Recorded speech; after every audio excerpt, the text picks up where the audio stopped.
الحمد للہ وکفی وسلام علی عبادہ الذین اصطفی۔ حدیث نبوی قال رسول اللہ صلی اللہ علیہ وسلم تحفۃ المؤمن الموت، موت مومن کا تحفہ ہے۔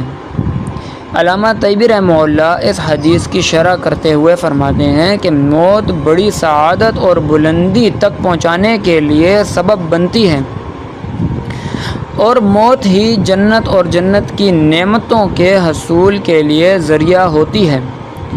اسی لیے موت کو مومن کے لیے تحفہ کہا گیا ہے۔ صاحب سنن ابو داؤد فرماتے ہیں کہ میں اپنے رب کے پاس جانے کے شوق میں موت کو پسند کرتا ہوں، اور گناہ کے کفارے کے لیے مرض کو پسند کرتا ہوں۔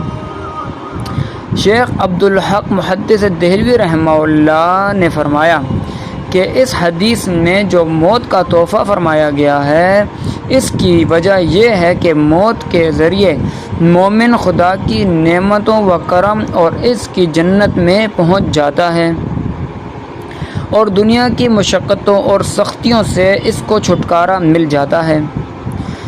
اسی مفہوم کو ایک روایت میں اس طرح بیان کیا گیا ہے کہ ارشاد نبوی صلی اللہ علیہ وآلہ وسلم ہے کہ موت ایک ایسا پل ہے کہ جس کے ذریعے سے محب اپنی محبوب سے مل جاتا ہے۔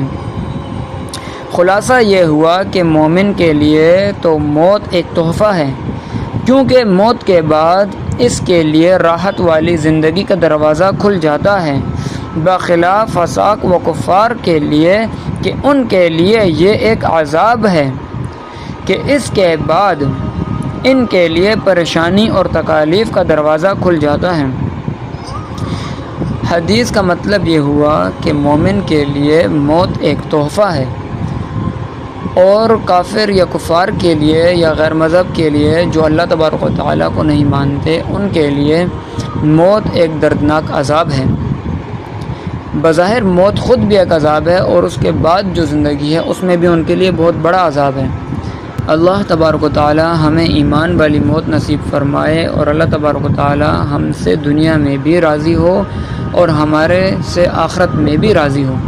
وآخر الدعوانا ان الحمد للہ رب العالمین۔